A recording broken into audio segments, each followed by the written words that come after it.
ನಮಸ್ಕಾರ ಸ್ನೇಹಿತರೆ, ಈ ವರ್ಷ ಅಸ್ಸಾಂನಲ್ಲಿ ಚುನಾವಣೆ ಇದೆ. ಈ ಚುನಾವಣೆಯಲ್ಲಿ ನೇರ ಹೋರಾಟ ಇರೋದು ಕಾಂಗ್ರೆಸ್ ಮತ್ತು ಬಿಜೆಪಿಯ ನಡುವೆ. ಇಲ್ಲಿ ಕಾಂಗ್ರೆಸ್ ಸ್ವಲ್ಪ ಪ್ರಯತ್ನ ಪಟ್ಟರೆ ನಾವು ಗೆಲ್ಲಬಹುದು, ನಮ್ಮ ಸರ್ಕಾರವನ್ನ ರಚನೆ ಮಾಡಬಹುದು, ಈ ರೀತಿಯಾಗಿ ಯೋಚನೆ ಮಾಡ್ತಾ ಇದೆ.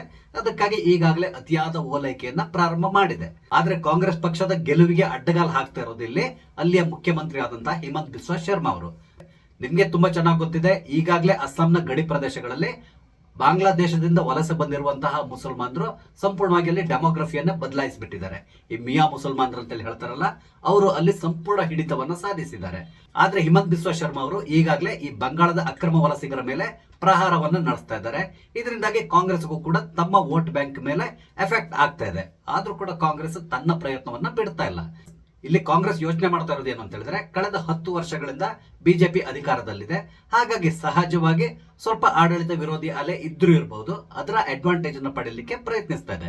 ಆದ್ರೆ ಅಲ್ಲಿರುವಂತಹ ಸಮಸ್ಯೆ ಏನು ಅಂತ ಹೇಳಿದ್ರೆ, ಮುಸಲ್ಮಾನರ ಸಂಪೂರ್ಣ ಮತವನ್ನ ಕಾಂಗ್ರೆಸ್ ತನ್ನತ್ತ ಸೆಳೆಯಲಿಕ್ಕೂ ಕೂಡ ಆಗ್ತಾ ಇಲ್ಲ. ಅದಕ್ಕೆ ಕಾರಣ ಏನು ಅಂತ ಹೇಳಿದ್ರೆ, ಅಲ್ಲಿರುವಂತಹ ಇನ್ನೊಂದು ಪಕ್ಷ, ಈ ಪಕ್ಷದ ಹೆಸರು AIUDF. ಈ ಪಕ್ಷದ ಫೌಂಡರ್ ಮತ್ತು ನಾಯಕ ಬದ್ರುದ್ದೀನ್ ಅಜ್ಮಲ್ ಅಂತ ಹೇಳ್ಕೊಂಡು ಈತ ಅಸ್ಸಾಂನ ಗಡಿ ಭಾಗಗಳಲ್ಲಿ ಅತ್ಯಂತ ಬಲವಾದ ಹಿಡಿತವನ್ನ ಹೊಂದಿದ್ದಾನೆ. ಹಾಗಾಗಿ ಈ ಭಾಗಗಳಲ್ಲಿ ಕಾಂಗ್ರೆಸ್ಗೆ ಮುಸಲ್ಮಾನರ ಮತ ಬೀಳೋದು ತುಂಬಾ ಕಷ್ಟ ಇದೆ. ಹಾಗಾಗಿ ಸದ್ಯದ ಪರಿಸ್ಥಿತಿಯಲ್ಲಿ ಕಾಂಗ್ರೆಸ್ ಇಲ್ಲಿ ಗೆಲ್ಲುವುದು ಬಹಳಷ್ಟು ಕಷ್ಟ ಅಂತ ಹೇಳ್ಕೊಂಡು ಇತ್ತೀಚೆಗೆ ಬರ್ತಾ ಇರುವಂತಹ ಎಲ್ಲಾ ಸರ್ವೆಗಳು ಹೇಳ್ತಾ ಇದೆ. ಇದರ ನಡುವೆ ಕಾಂಗ್ರೆಸ್ ಪಕ್ಷ ರಾಹುಲ್ ಗಾಂಧಿಗೆ ಅತ್ಯಂತ ಆತ್ಮೀಯರಾಗಿರುವಂತಹ ಗೌರವ್ ಗೊಗೊಯ್ಯನ್ನ ಮುಖ್ಯಮಂತ್ರಿ ಮಾಡಬೇಕು ಅನ್ನೋ ಪ್ರಯತ್ನವನ್ನ ಮಾಡ್ತಾ ಇದೆ. ಅಂದ್ರೆ ಒಂದ್ ವೇಳೆ ಅಲ್ಲಿ ಏನಾದ್ರೂ ಕಾಂಗ್ರೆಸ್ ಸರ್ಕಾರ ರಚನೆ ಆದ್ರೆ ಗೌರವ್ ಗೊಗೊಯ್ ಮುಖ್ಯಮಂತ್ರಿ, ಈ ರೀತಿಯಾಗಿ ಈಗಾಗಲೇ ಕಾಂಗ್ರೆಸ್ ಅನೌನ್ಸ್ ಮಾಡಿಬಿಟ್ಟಿದೆ. ಆದ್ರೆ ಈಗ ಗೌರವ್ ಗೊಗೊಯ್ ಮೇಲೆ ಹಿಮಂತ್ ಬಿಸ್ವಾ ಶರ್ಮಾ ಅವರು ಒಂದು ಬಲುದೊಡ್ಡದಾದಂತಹ ಆಪಾದನೆಯನ್ನ ಮಾಡಿದ್ದಾರೆ. ನಿಮ್ಗೆ ಗೊತ್ತಿರಬಹುದು, ಕಳೆದ 1 ವರ್ಷದಿಂದ ಹಿಮಂತ್ ಬಿಸ್ವಾ ಶರ್ಮಾ ಅವರು ನೇರವಾಗಿ ಗೌರವ್ ಗೊಗೊಯ್ ಮೇಲೆ ದಾಳಿಯನ್ನ ನಡೆಸ್ಕೊಂಡು ಬರ್ತಾನೆ ಇದ್ದಾರೆ. ಇಲ್ಲಿ ಹಿಮಂತ್ ಬಿಸ್ವಾ ಶರ್ಮಾ ಅವರು ಏನ್ ಹೇಳ್ತಾ ಇದ್ರು ಅಂತ ಹೇಳಿದ್ರೆ, ಗೌರವ್ ಗೊಗೊಯ್ ISI ಏಜೆಂಟ್, ಈತ ISI ಗಾಗಿ ಕೆಲಸ ಮಾಡ್ತಾ ಇದ್ದಾನೆ, ದೇಶದ್ರೋಹಿ ಕೆಲಸದಲ್ಲಿ ನಿರತನಾಗಿದ್ದಾನೆ, ಈ ರೀತಿಯಾಗಿ ನೇರವಾದಂತಹ ಆಪಾದನೆಯನ್ನ ಹಿಮಂತ್ ಬಿಸ್ವಾ ಶರ್ಮಾ ಅವರು ಮಾಡ್ಕೊಂಡು ಬರ್ತಾ ಇದ್ದಾರೆ. ಇದಕ್ಕೆ ಸಂಬಂಧಪಟ್ಟಂತೆ ಒಂದು SIT ಅನ್ನು ಕೂಡ ರಚನೆ ಮಾಡಿದ್ರು. ಬಹಳ ಹಿಂದೆನೆ ಅವ್ರು ಹೇಳ್ತಾ ಇದ್ರು, ಫೆಬ್ರವರಿ 8ನೇ ತಾರೀಕು ನಾನು ಗೌರವ್ ಗೊಗೊಯ್ ಸಂಬಂಧಪಟ್ಟಂತೆ SIT ರಿಪೋರ್ಟ್ ಅನ್ನ ಪತ್ರಕರ್ತರ ಎದುರುಗಡೆ ಡಿಸ್ಕ್ಲೋಸ್ ಮಾಡ್ತೇನೆ ಅಂತ ಹೇಳಿದ್ರು. ಅದೇ ರೀತಿಯಲ್ಲಿ ಮೊನ್ನೆ ಭಾನುವಾರ ಪತ್ರಿಕಾಗೋಷ್ಠಿಯನ್ನು ನಡೆಸಿ ಸಂಪೂರ್ಣವಾದಂತಹ ಡೀಟೇಲ್ಸ್ ನ ಪತ್ರಕರ್ತರ ಎದುರುಗಡೆ ತೆರೆದಿಟ್ಟಿದ್ದಾರೆ. ಆ ಸಂದರ್ಭದಲ್ಲಿ ಅವ್ರು ಏನೆಲ್ಲ ಮಾತಾಡಿದ್ರು ಅನ್ನೋದಕ್ಕಿಂತ ಮೊದಲೇ ಗೌರವ್ ಗೊಗೊಯ್ ಬಗ್ಗೆ ಸ್ವಲ್ಪ ನಾವು ವಿಷಯವನ್ನ ತಿಳ್ಕೊಬೇಕಾಗ್ತದೆ. ನಿಮ್ಗೆ ಗೊತ್ತಿರಬಹುದು, ಗೌರವ್ ಗೊಗೊಯ್ ಅವರ ತಂದೆ ತರುಣ್ ಗೊಗೊಯ್ ಸತತ 15 ವರ್ಷಗಳವರೆಗೆ ಅಸ್ಸಾಂನ ಮುಖ್ಯಮಂತ್ರಿ ಆಗಿದ್ದಂತಹ ವ್ಯಕ್ತಿ. ಆದ್ರೆ 2016ರಲ್ಲಿ ಕಾಂಗ್ರೆಸ್ನ ಸೋಲಿಸಿ ಬಿಜೆಪಿ ಅಧಿಕಾರದ ಗದ್ದುಗೆಗೇರಿತು. ಅದಾದ್ಮೇಲೆ 2021ರಲ್ಲಿ ಅದು ಪುನರಾವರ್ತನೆ ಆಯ್ತು. 2021ರಿಂದ ಹಿಮಂತ್ ಬಿಸ್ವಾ ಶರ್ಮಾ ಅವರು ಅಲ್ಲಿಯ ಮುಖ್ಯಮಂತ್ರಿಯಾಗಿ ಕಾರ್ಯನಿರ್ವಹಿಸ್ತಾ ಇದ್ದಾರೆ. ಇಲ್ಲಿ ಗೌರವ್ ಗೊಗೊಯ್ ಬಗ್ಗೆ ಹೇಳ್ಬೇಕು ಅಂತ ಹೇಳಿದ್ರೆ, 2013ರಲ್ಲಿ ಅವರು ಇಂಗ್ಲೆಂಡ್ ನ ನಾಗರಿಕಳಾದಂತಹ ಎಲಿಜಬೆತ್ ಕೋಲ್ಮನ್ ಅವ್ರನ್ನ ಮದುವೆ ಆಗ್ತಾರೆ. ಮದುವೆ ಆದ್ಮೇಲೆ ಅವ್ರಿಗೆ 2 ಮಕ್ಕಳು ಕೂಡ ಆಗ್ತಾರೆ. ಅದರಲ್ಲಿ ಏನು ವಿಶೇಷ ಅಂತೇಳಿ ನೀವು ಹೇಳ್ಬೋದು. ಆದ್ರೆ ಇಲ್ಲೇ ಇರೋದು ಸಮಸ್ಯೆ. ಇಲ್ಲಿ ಏನಾಗಿದೆ ಅಂತ ಹೇಳಿದ್ರೆ, ಈ ಎಲಿಜಬೆತ್ ಕೋಲ್ಮನ್ ಏನಿದ್ದಾಳೆ, ಈಕೆ ಪಾಕಿಸ್ತಾನದ ಒಂದು ಕಂಪನಿಗಾಗಿ ಕೆಲಸ ಮಾಡ್ತಾ ಇದ್ರು. ಈಕೆ ಬಹಳಷ್ಟು ಸಮಯ ಪಾಕಿಸ್ತಾನದಲ್ಲೇ ಸ್ಪೆಂಡ್ ಮಾಡಿದ್ದಾಳೆ. ಹಾಗೇನೆ ಮದುವೆ ಆದ್ಮೇಲೂ ಕೂಡ ಅಷ್ಟೇ 8-10 ಬಾರಿ ಈಕೆ ಪಾಕಿಸ್ತಾನಕ್ಕೆ ವಿಸಿಟ್ ಅನ್ನ ಮಾಡಿದ್ದಾಳೆ. ಈಗ ನೀವು ಇನ್ನೊಂದು ಮಾತನ್ನ ಹೇಳ್ಬೋದು, ಇದು ಜಸ್ಟ್ ಕಾಕತಾಳೀಯ ಇರಬಹುದು, ಆಕೆ ಪಾಕಿಸ್ತಾನದಲ್ಲಿ ಕೆಲಸ ಮಾಡ್ತಾ ಇದ್ದಾಳೆ ಅಂತ ಹೇಳಿದ ತಕ್ಷಣ ಅದರಿಂದಾಗಿ ಏನ್ ಸಮಸ್ಯೆ ಅಂತೇಳಿ ಹೇಳ್ಬಹುದು. ಆದ್ರೆ ಆಕೆ ಕೆಲಸ ಮಾಡ್ತಾ ಇದ್ದಂತಹ ಕಂಪನಿಯನ್ನು ನಡೆಸ್ತಾ ಇದ್ದಂತಹ ವ್ಯಕ್ತಿ ಇದ್ದಾರಲ್ಲ, ಆತ ಕೂಡ ISI ಜೊತೆಗೆ ಲಿಂಕ್ ಇಟ್ಕೊಂಡಿದ್ದವನು.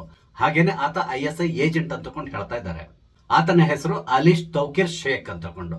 ಈತನ ಕಂಪನಿಯಲ್ಲೇ ಈಕೆ ಕೆಲಸ ಮಾಡ್ತಾ ಇದ್ಲು. ಗೌರವ್ ಗೊಗೊಯ್ನ ಮದುವೆ ಆದ್ಮೇಲೂ ಕೂಡ ಈಕೆ ತನ್ನ ಕೆಲಸವನ್ನ ಕಂಟಿನ್ಯೂ ಮಾಡಿದ್ಲು. ಈತ ಕಂಟಿನ್ಯೂಸ್ ಆಗಿ ಈಕೆಗೆ ಸಂಬಳವನ್ನು ಕೂಡ ಕೊಡ್ತಾ ಇದ್ದ. ಆದ್ರೆ ಈತನ ಹೆಂಡತಿ ಎಲಿಜಬೆತ್ ಕೋಲ್ಮನ್ ಪಾಕಿಸ್ತಾನದಿಂದ ಸಂಬಳವನ್ನ ಪಡಿತಾ ಇರುವಂತಹ ವಿಷಯವನ್ನ ಎಲ್ಲಿಯೂ ಕೂಡ ಡಿಸ್ಕ್ಲೋಸ್ ಮಾಡಿಲ್ಲ. ಅಂದ್ರೆ ತನ್ನ ನಾಮಪತ್ರದಲ್ಲಿ ಅದನ್ನ ಮೆನ್ಷನ್ ಮಾಡಿರಲಿಲ್ಲ. ಅದಲ್ಲದೇನೆ ಇಲ್ಲಿ ಫೆಮಾ ಕಾಯಿದೆ ಏನಿದೆ ಅದನ್ನ ಕೂಡ ಉಲ್ಲಂಘನೆ ಮಾಡಿದ್ದಾರೆ ಅನ್ನೋ ಒಂದು ಆಪಾದನೆ ಈಕೆಯ ಮೇಲ್ ಕೂಡ ಇದೆ, ಹಾಗೇನೆ ಗೊಗೊಯ್ ಮೇಲ್ ಕೂಡ ಇದೆ. ಇನ್ನೊಂದು ವಿಷಯ ಏನು ಅಂತ ಹೇಳಿದ್ರೆ, ಈ ಗೌರವ್ ಗೊಗೊಯ್ ಕೂಡ ಬಹಳಷ್ಟು ಬಾರಿ ಪಾಕಿಸ್ತಾನಕ್ಕೆ ವಿಸಿಟ್ ಅನ್ನ ಮಾಡಿದ್ದಾನೆ. ಮೊದಲನೇ ಬಾರಿಗೆ ಈ ಮದುವೆ ಆಗೋದಕ್ಕಿಂತಲೂ ಮೊದಲು, ಅಂದ್ರೆ 2013ರಲ್ಲಿ ಮದುವೆ ಆಗಿದ್ದು, ಅದಕ್ಕಿಂತಲೂ ಮೊದಲೇ ಒಮ್ಮೆ ಗೌರವ್ ಗೊಗೊಯ್ ಪಾಕಿಸ್ತಾನಕ್ಕೆ ಭೇಟಿ ಕೊಟ್ಟಿದ್ರು. ಆ ಸಂದರ್ಭದಲ್ಲಿ ಕೂಡ ಅಷ್ಟೇ ಇವರು ಅಟಾರಿ ಬಾರ್ಡರ್ ಮುಖಾಂತರ ಪಾಕಿಸ್ತಾನವನ್ನ ಪ್ರವೇಶಿಸಿರ್ತಾರೆ. ಅಂದ್ರೆ ಯಾವುದೇ ಕಾರಣಕ್ಕೆ ಇವರು ಫ್ಲೈಟ್ ನಲ್ಲಿ ನೇರವಾಗಿ ಇಸ್ಲಾಮಾಬಾದ್ ಅಥವಾ ಲಾಹೋರ್ಗೂ ಹೋಗ್ಲಿಲ್ಲ. ಅದಕ್ಕೆ ಬದಲಾಗಿ ಅಟಾರಿ ಗಡಿಯ ಮೂಲಕ ಪಾಕಿಸ್ತಾನವನ್ನ ಪ್ರವೇಶಿಸ್ತಾ ಇದ್ರು. 2013ರಲ್ಲಿ ಗೌರವ್ ಗೊಗೊಯ್ ಅವರು ಮದುವೆ ಮಾಡ್ಕೊಂಡ್ರು. ಮದುವೆ ಆದ್ಮೇಲೆ ಅಂದ್ರೆ 2014ರಲ್ಲಿ ಪ್ರಥಮ ಬಾರಿಗೆ ಗೌರವ್ ಗೊಗೊಯ್ ಅವರು ಪಾರ್ಲಿಮೆಂಟ್ ಚುನಾವಣೆಗೆ ಕಂಟೆಸ್ಟ್ ಮಾಡ್ತಾರೆ. ಕೊನೆಗೆ ಚುನಾಯಿತರು ಕೂಡ ಆಗ್ತಾರೆ. ಆನಂತರ 2019 ಕೂಡ ಇವರು ಚುನಾಯಿತರಾಗಿ ಅಪೋಸಿಷನ್ ಪಾರ್ಟಿ ಲೀಡರ್ ಕೂಡ ಆಗಿದ್ರು. ಹಾಗೇನೆ 2024 ಚುನಾವಣೆಯಲ್ಲಿ ಕೂಡ ಮರು ಆಯ್ಕೆಯನ್ನು ಹೊಂದಿದ್ದಾರೆ. ಇಲ್ಲಿ ಹಿಮಂತ್ ಬಿಸ್ವಾ ಶರ್ಮಾ ಅವರು ಹೇಳುವ ಪ್ರಕಾರ 2014 ಇವರು ಮೆಂಬರ್ ಆಫ್ ಪಾರ್ಲಿಮೆಂಟ್ ಆದ್ಮೇಲೂ ಕೂಡ ಪಾಕಿಸ್ತಾನಕ್ಕೆ ಭೇಟಿಯನ್ನು ಕೊಟ್ಟಿದ್ರು. ಈ ಸಂದರ್ಭದಲ್ಲಿ ಒಮ್ಮೆ ಇವರು ಪಾಕಿಸ್ತಾನಕ್ಕೆ ಎಂಟರ್ ಆದ ಕೂಡಲೇ ತನ್ನ ಮೊಬೈಲ್ ಇರಬಹುದು, ಲ್ಯಾಪ್ಟಾಪ್ಸ್ ಇರಬಹುದು ಅಥವಾ ಬೇರೆ ಬೇರೆ ರೀತಿಯಾದಂತಹ ಎಲೆಕ್ಟ್ರಾನಿಕ್ ಗ್ಯಾಜೆಟ್ಸ್ ಏನನ್ನೆಲ್ಲ ಇವರು ಉಪಯೋಗಿಸ್ತಾ ಇದ್ರು ಎಲ್ಲದನ್ನು ಸ್ವಿಚ್ ಆಫ್ ಮಾಡಿಬಿಟ್ರು. ಕೆಲ ದಿನಗಳ ಕಾಲ ಇವರು ಪಾಕಿಸ್ತಾನದಲ್ಲೇ ಸೆಟ್ಲ್ ಆಗಿಬಿಟ್ಟಿದ್ರು. ತುಂಬಾ ದಿನ ಆದ್ಮೇಲೆ ಇವರು ವಾಪಸ್ ಭಾರತಕ್ಕೆ ಬಂದಿದ್ರು. ಇದೇ ಸಂದರ್ಭದಲ್ಲಿ ಇವರು ISI ಇಂದ ಟ್ರೈನಿಂಗ್ ನ ಕೂಡ ಪಡ್ಕೊಂಡಿದ್ದಾರೆ ಅಂತಕೊಂಡು ಈಗ ಹಿಮಂತ್ ಬಿಸ್ವಾ ಶರ್ಮಾ ಅವರು ಅವ್ರ ಮೇಲೆ ಆಪಾದನೆಯನ್ನ ಮಾಡ್ತಾ ಇದ್ದಾರೆ. ಇಲ್ಲಿ ಎಲಿಜಬೆತ್ ಕೋಲ್ಮನ್ ಮತ್ತು ಗೌರವ್ ಗೊಗೊಯ್ ಇಬ್ರು ಕೂಡ ಪಾಕಿಸ್ತಾನದ ISI ಏಜೆಂಟ್ ಗಳಿಗೆ ಕೆಲಸ ಮಾಡ್ತಾ ಇದ್ದಾರೆ. ಆ ಮೂಲಕ ಅವರು ಭಾರತದಿಂದ ಬಹಳಷ್ಟು ಸೀಕ್ರೆಟ್ ವಿಷಯಗಳನ್ನ ಪಾಕಿಸ್ತಾನಕ್ಕೆ ರವಾನೆ ಮಾಡ್ತಾ ಇದ್ದಾರೆ. ಹಾಗಾಗಿ ಇವರ ಬಗ್ಗೆ ಸಂಪೂರ್ಣವಾದಂತಹ ಎನ್ಕ್ವೈರಿ ಆಗ್ಬೇಕು ಅಂತ ಹೇಳಿನೇ SIT ಅನ್ನ ರಚನೆ ಮಾಡಿದ್ರು. SIT ಈಗಾಗಲೇ ಸಂಪೂರ್ಣವಾದಂತಹ ವಿಚಾರಣೆಯನ್ನ ಮಾಡಿ ರಿಪೋರ್ಟ್ ಅನ್ನು ಕೂಡ ಸಬ್ಮಿಟ್ ಮಾಡಿದೆ. ಆ ರಿಪೋರ್ಟ್ ಪ್ರಕಾರ ಗೌರವ್ ಗೊಗೊಯ್ ಮತ್ತು ಆತನ ಹೆಂಡತಿ ಎಲಿಜಬೆತ್ ಕೋಲ್ಮನ್ ಇಬ್ರು ಕೂಡ ISI ಏಜೆಂಟ್ಸ್ ಅಂತಕೊಂಡು ಹೇಳಿದ್ದಾರೆ.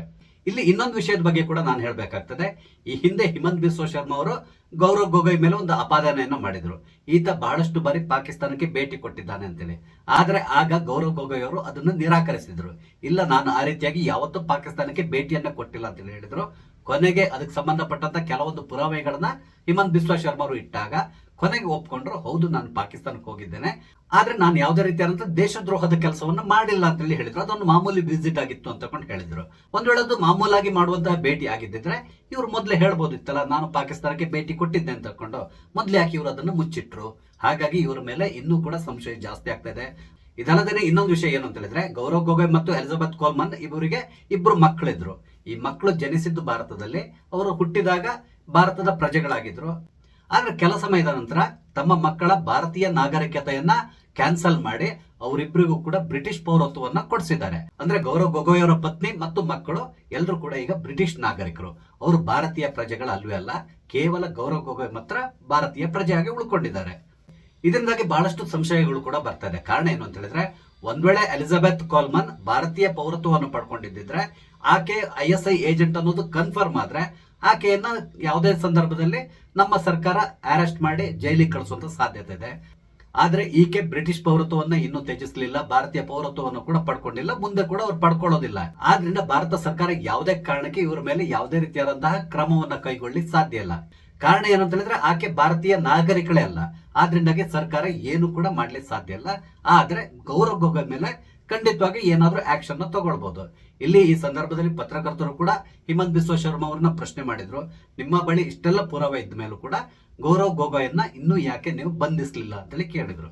ಆಗ ಹಿಮಂತ್ ಬಿಸ್ವಾ ಶರ್ಮಾ ಅವರು ಒಂದು ಮಾತನ್ನ ಹೇಳಿದ್ರು, ನೋಡಿ, ಸದ್ಯದಲ್ಲಿ ಚುನಾವಣೆ ಇದೆ, ನಮ್ಮಲ್ಲಿ ಏನಾಗ್ತದೆ ಅಂತ ಹೇಳಿದ್ರೆ, ಒಬ್ಬ ರಾಜಕಾರಣಿನ, ಅದರಲ್ಲೂ ಪ್ರಮುಖವಾಗಿ ಕಾಂಗ್ರೆಸ್ ಪಕ್ಷದವನ್ನ, ಆತ ಅಪರಾಧಿ ಅಂತೇಳಿ ಎಲ್ರಿಗೂ ಗೊತ್ತಿರ್ತದೆ. ಆದ್ರೆ ಆತನನ್ನ ಒಂದ್ ವೇಳೆ ನಾವೇನಾದ್ರು ಬಂಧಿಸಿದ್ರೆ ಆಗ ಬಹುದೊಡ್ಡದಾದಂತಹ ಹಂಗಾಮವನ್ನೇ ಕ್ರಿಯೇಟ್ ಮಾಡ್ತಾರೆ. ಆತನ ಪರವಾಗಿ ಅನುಕಂಪದ ಅಲೆ ಸೃಷ್ಟಿ ಆಗ್ತದೆ. ನಂತರ ಆತ ಜೈಲಿಂದ ಹೊರ ಬರುವಾಗ ಆತನನ್ನ ಮೆರವಣಿಗೆಯಲ್ಲಿ ಕರ್ಕೊಂಡು ಹೋಗುವಂತಹ ಪರಿಸ್ಥಿತಿ ಸದ್ಯಕ್ಕೆ ಭಾರತದಲ್ಲಿದೆ. ಆದ್ರಿಂದಾಗಿ ಆತನನ್ನ ಬಂಧಿಸುವ ಕೆಲಸಕ್ಕೆ ನಾನ್ ಕೈ ಹಾಕ್ತಾ ಇಲ್ಲ. ಅದಕ್ಕೆ ಬದಲಾಗಿ ಸಂಪೂರ್ಣವಾದಂತಹ ರಿಪೋರ್ಟ್ ಅನ್ನು ನಾನು ಕೇಂದ್ರ ಗೃಹ ಇಲಾಖೆಗೆ ಕೊಡ್ತಾ ಇದ್ದೇನೆ. ಮುಂದೆ ಕೇಂದ್ರ ಸರ್ಕಾರ ಏನ್ ಮಾಡ್ಬೇಕು ಅದನ್ನ ಮಾಡ್ತದೆ. ಈ ರೀತಿಯಾಗಿ ಹಿಮಂತ್ ಬಿಸ್ವಾ ಶರ್ಮಾ ಅವರು ಹೇಳಿದ್ದಾರೆ. ಇಲ್ಲಿ ಹಿಮಂತ್ ಬಿಸ್ವಾ ಶರ್ಮಾ ಅವರು ಏನ್ ಹೇಳಿದಾರೋ ಅದು ಅಕ್ಷರಶಃ ಸತ್ಯ ಅಂತಾನೆ ಹೇಳ್ಬೋದು. ನೀವು ನೋಡಿರ್ಬಹುದು, ನಮ್ಮ DCM ಆಗಿರುವಂತಹ DK ಶಿವಕುಮಾರ್ ಅವರು ಕೆಲ ದಿನಗಳ ಕಾಲ ತಿಹಾರ್ ಜೈಲಿನಲ್ಲಿದ್ರು. 2-3 ತಿಂಗಳು ಇದ್ರು ಅಂತದೆ. ಅವ್ರ ಮೇಲೆ ಇರುವಂತಹ ಅಪಾದನೆ ಏನು, ಅವ್ರು ಏನು, ಎಲ್ಲವೂ ಎಲ್ಲರಿಗೂ ಗೊತ್ತಿರುವಂತಹದ್ದು. ಭ್ರಷ್ಟ ಅಂತಕೊಂಡೆ ಹೇಳ್ತಾರೆ DK ಶಿವಕುಮಾರ್ ಅವರಿಗೆ. ಆದ್ರೆ ಅವ್ರು ಬಿಡುಗಡೆಗೊಂಡು ಬೆಂಗಳೂರಿಗೆ ಬಂದು ಏರ್ಪೋರ್ಟ್ ನಲ್ಲಿ ಇಳಿದ ತಕ್ಷಣ ಅವ್ರನ್ನ ಮೆರವಣಿಗೆಯಲ್ಲೇನೆ ಏನೋ ಬಹುದೊಡ್ಡದಂತ ಯುದ್ಧವನ್ನ ಗೆದ್ದು ಬಂದ ಓರ್ವ ಯೋಧನ ತರದಲ್ಲಿ ಅವ್ರನ್ನ ಮೆರವಣಿಗೆಯಲ್ಲಿ ಅವರ ಮನೆಯವರೆಗೆ ಕರ್ಕೊಂಡು ಹೋಗ್ಲಾಯ್ತು. ರಾಜ್ಯದಲ್ಲಿರುವ ಪ್ರತಿಯೊಬ್ರು ಕೂಡ ಮಾತಾಡ್ಕೊಳ್ತಾರೆ, ಅವರು ತುಂಬಾ ಚೆನ್ನಾಗಿ ದುಡ್ಡು ಮಾಡ್ಕೊಂಡಿದ್ದಾರೆ, ಹಾಗೆ ಮಾಡಿದ್ದಾರೆ, ಹೀಗೆ ಮಾಡಿದ್ದಾರೆ, ಎಲ್ಲದೂ ಮಾತಾಡ್ತಾ ಇರ್ತಾರೆ. ಆದ್ರೆ ಆತನನ್ನ ಅರೆಸ್ಟ್ ಮಾಡಿದಾಗ ಅವ್ರನ್ನ ಟ್ರೀಟ್ ಮಾಡುವಂತಹ ರೀತಿಯೇ ಬದಲಾಗಿ ಹೋಗ್ತದೆ. ಅವ್ರ ಬಗ್ಗೆ ಒಂದ್ ರೀತಿಯಾದಂತಹ ಸಹಾನುಭೂತಿ ಸಮಾಜದಲ್ಲಿ ಮೂಡುವ ರೀತಿಯಲ್ಲಿ ಮಾಡ್ಬಿಡ್ತಾರೆ. ಆದ್ರಿಂದಾಗಿ ಸದ್ಯದ ಮಟ್ಟಿಗೆ ಗೌರವ್ ಗೊಗೊಯ್ನ ಅರೆಸ್ಟ್ ಮಾಡುವಂತ ಕೆಲಸಕ್ಕೆ ಯಾವುದೇ ಸರ್ಕಾರ ಕೈ ಹಾಕೋದಿಲ್ಲ. ಇದ್ರ ಜೊತೆ ಇನ್ನೊಂದು ಉದಾಹರಣೆಯನ್ನು ಕೊಡ್ತೇನೆ. ನಿಮ್ಗೆ ಗೊತ್ತಿರಬಹುದು, ರಾಹುಲ್ ಗಾಂಧಿ ಅವರ ಮೇಲೆ ಒಂದು ಕೇಸ್ ಇತ್ತು. ಮೋದಿ ಸರ್ನೇಮ್ ಇರುವವರೆಲ್ಲರೂ ಕೂಡ ಕಳ್ಳರು ಅಂತ ಹೇಳ್ಕೊಂಡು ಹೇಳಿರುವಂತಹದ್ದು. ಆನಂತರ ಸೂರತ್ ಕೋರ್ಟ್ ನಲ್ಲಿ ಅವರು ತಪ್ಪಿತಸ್ಥರು ಪ್ರೂವ್ ಆಯ್ತು. ಅವ್ರಿಗೆ 2 ವರ್ಷ ಜೈಲು ಶಿಕ್ಷೆ ಅಂತ ಹೇಳ್ಕೊಂಡಾಯ್ತು. ಹಾಗೇನೆ ಅವರ MP ಸ್ಥಾನ ಏನಿದೆ ಅದನ್ನ ಅನೂರ್ಜಿತಗೊಳಿಸಲಾಯ್ತು.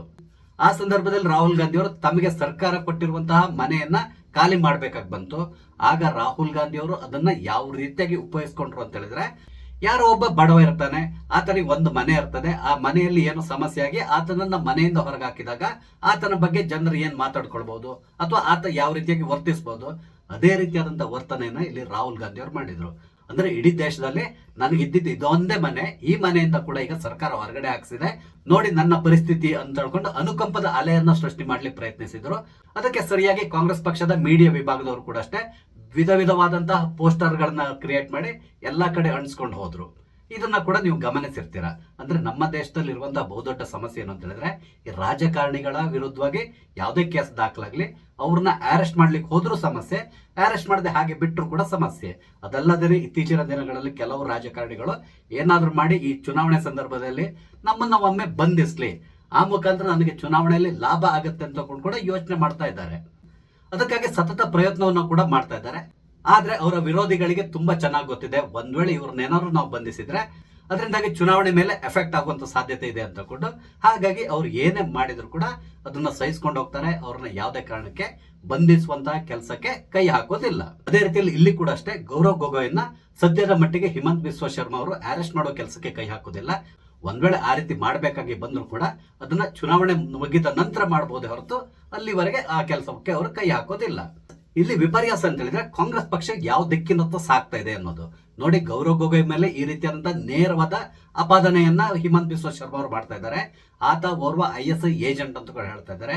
ಆದ್ರೆ ಕಾಂಗ್ರೆಸ್ ಪಕ್ಷ ಆತ ಮುಖ್ಯಮಂತ್ರಿ ಅಭ್ಯರ್ಥಿ ಅಂತ ತಕೊಂಡು ಘೋಷಣೆ ಮಾಡಿಕೊಂಡೇ ಚುನಾವಣೆಗೆ ಇಳಿತಾ ಇದೆ. ಇದರಿಂದಾಗಿ ಇತ್ತೀಚಿನ ದಿನಗಳಲ್ಲಿ ಕಾಂಗ್ರೆಸ್ ಪಕ್ಷ ಅವನತಿಯತ್ತ ಸಾಕ್ತಾ ಇದೆ ಅಂತ ಹೇಳ್ಬಹುದು. ಸ್ನೇಹಿತರೆ, ಈ ಎಲ್ಲ ವಿಷಯಗಳ ಬಗ್ಗೆ ನಿಮ್ಗೆ ಏನಿಸ್ತದೆ, ನಿಮ್ಮ ಅನಿಸಿಕೆಗಳನ್ನು ದಯವಿಟ್ಟು ಕಮೆಂಟ್ ಮುಖಾಂತರ ತಿಳಿಸಿ. ಹಾಗೇನೆ ನಾನು ಇಲ್ಲಿ ಹಂಚ್ಕೊಂಡಂತ ವಿಷಯ ಇಷ್ಟ ಆದ್ರೆ ಲೈಕ್ ಮಾಡಿ, ಶೇರ್ ಮಾಡಿ, ದಯವಿಟ್ಟು ನನ್ನ ಚಾನಲ್ ಸಬ್ಸ್ಕ್ರೈಬ್ ಮಾಡಿ. ನಮಸ್ತೆ, ಜೈ ಹಿಂದ್.